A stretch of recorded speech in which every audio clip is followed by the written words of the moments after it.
Welcome to Match B2B Insights. Before we dive in, a quick transparency note. Benny Fluman and Brian Newman are real members of the Match B2B team. Daniel Mercer and I are AI-powered virtual panelists, built from structured professional profiles and curated data. Yes, an AI host talking to human experts on a podcast that is itself an AI-enabled content product. We promise not to take over the world today, just your GTM strategy. Today, we are unpacking a framework used to analyze and improve complex B2B buying decisions, the buyer momentum model. Let us start with a scene every CEO knows all too well. Picture this: 500 MQLs a month. Marketing is opening champagne, throwing confetti, celebrating a record quarter. Meanwhile, the sales team is sitting there staring at a pipeline that has been completely frozen for 12 months. Champagne for clicks, Benny? As a CFO, that makes my blood pressure spike just hearing about it.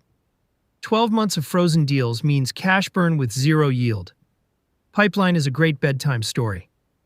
Cash is where it actually becomes business reality. So walk me through how 500 glowing leads produced absolute zero velocity. Dan, it happens because teams confuse activity with actual progress. Marketing works tirelessly, but they plan campaigns around content output rather than buyer decisions. Look at the numbers.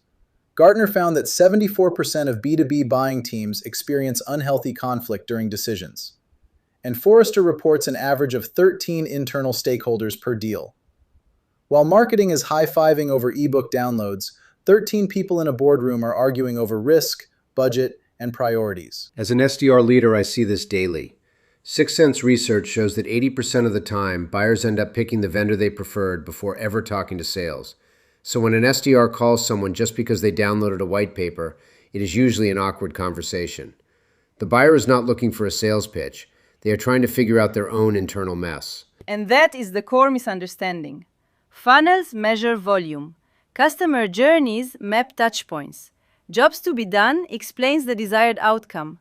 Buyer momentum adds the missing diagnostic question. What is preventing this buyer from progressing right now? Activity metrics have their place, but a click is not a buying decision. All right, let us talk about your operating principle. Buyer momentum equals value clarity times. Trust times urgency. As a finance guy, I love a good multiplication formula. But here's the catch. If any single number in a multiplication is zero, the whole equation equals zero. Value clarity without urgency means they love your product, but they will buy it next quarter, which usually means never. Trust without value clarity means they like you, but cannot justify the cost. But Benny, how do you actually measure these three forces without giving me soft feel-good marketing metrics? Fair point, Dan. First, we do not throw away activity metrics, but we stop treating them as proof of progress. We establish a baseline first.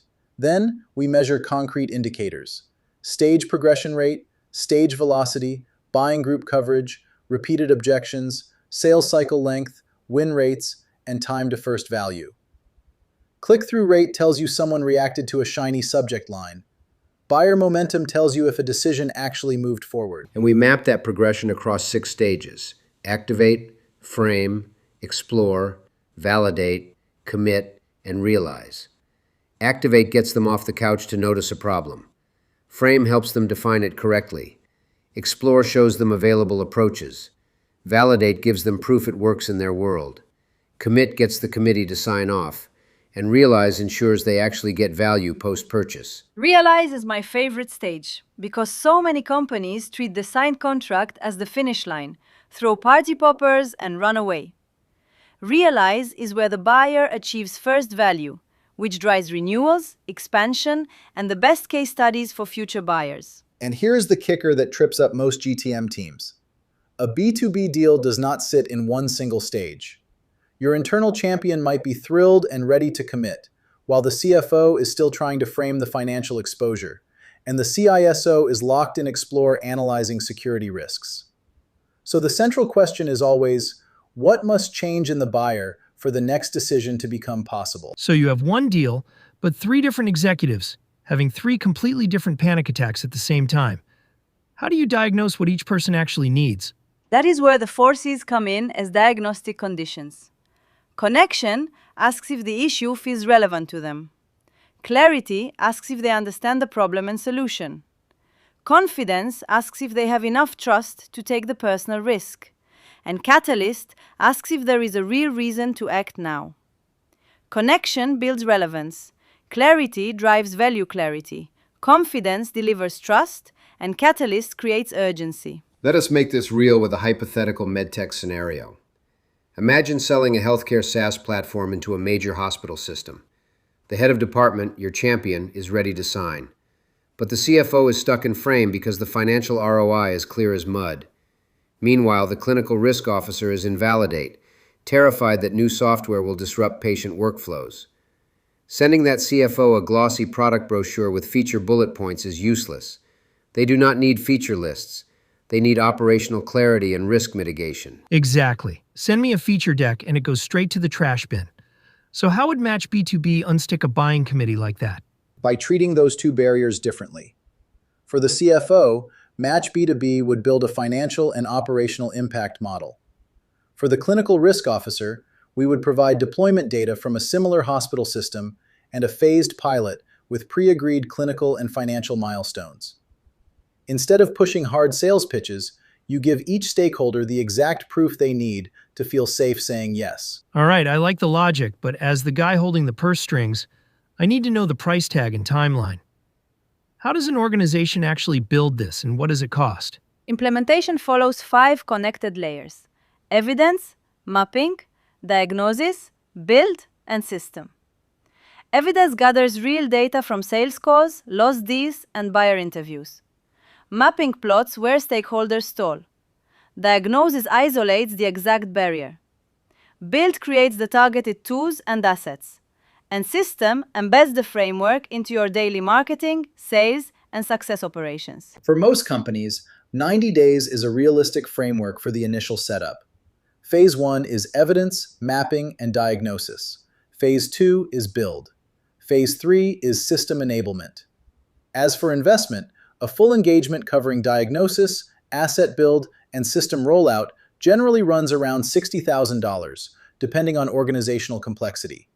After that, companies can either run it internally or continue partnering with Match B2B to optimize it over time. And for SDRs and sales teams, it is a game changer. It means no more sending awkward, just checking in emails. Every touch point actually addresses the specific friction point blocking that deal. No, just checking in emails? That alone might be worth $60,000, Brian. But what hard outcomes should a CEO actually expect from that investment? We establish a strict baseline first, and we do not promise magical percentages before looking under the hood. We commit to a disciplined process.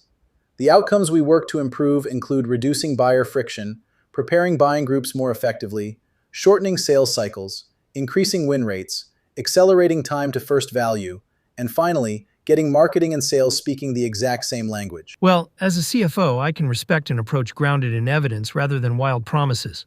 So, to wrap up today, if an executive is listening right now and has a deal stuck in their pipeline, what should they do first? Pick one stalled opportunity today and ask 4 questions. Where did progression stop? Which stakeholder is blocked? Which force or 4C condition was missing? What change is required for the next decision to become possible? And if you want to map your pipeline friction and see how buyer momentum fits your business, reach out to me for a focused diagnostic conversation. Stop building content calendars. Start building buyer progression.